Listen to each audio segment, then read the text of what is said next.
कि प्रिपरेशन के टाइम पे स्ट्रेस जो होता है उसको हम कैसे डील करें और कितना यूजफुल है। सबसे पहले मैं कहूँगा कि स्ट्रेस एक बहुत ही यूजफुल आपका मोटिवेटर होगा काम करने के लिए। There needs to be some amount of stress, तब आप काम कर पाएंगे। बिकॉज किसी भी एग्जाम के लिए कोई भी आपने अपने से बड़ा लक्ष्य लिया है तो you need to push yourself beyond what you are. जो आप हैं उससे ज़्यादा आपको अपने आप को पुश करना पड़ेगा और when you are pushing your limits तो वो स्ट्रेस आना लाजमी है और वो आना भी चाहिए। और जब वो स्ट्रेस होता है तो हम अपने लिमिट्स को पुश करते हैं और शाम को 1 घंटा ज़्यादा पढ़ने के लिए वो स्ट्रेस होना दिमाग में ज़रूरी नहीं है।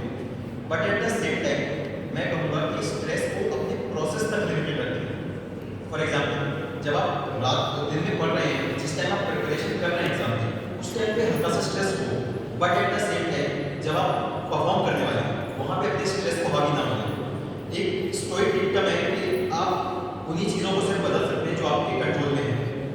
मैं नहीं बदल सकता आज मौसम कैसा होगा, मैं नहीं बदल सकता कि मैं बीमार हो जाऊंगा या नहीं एग्जाम से पहले, मैं ये नहीं बदल सकता कि पेपर किस तरह का है।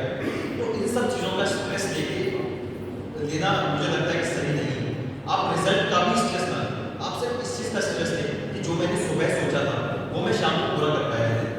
आप अगर ओवर पीरियड ऑफ टाइम 1 डेढ़ साल में अपने गोल्स डेली वीकली मीट करते रहेंगे तो आप उस लेवल पे प्रिपेयर हो जाएंगे कि आपको फाइनल डे को स्ट्रेस नहीं है। उसके अलावा कुछ प्रैक्टिकल चीज़ें जो मैं स्ट्रेस रिलीव करने के लिए करता हूँ। I have a hobby. श्रुति जी ने भी थोड़ी देर पहले बताया था कि you need to have a hobby.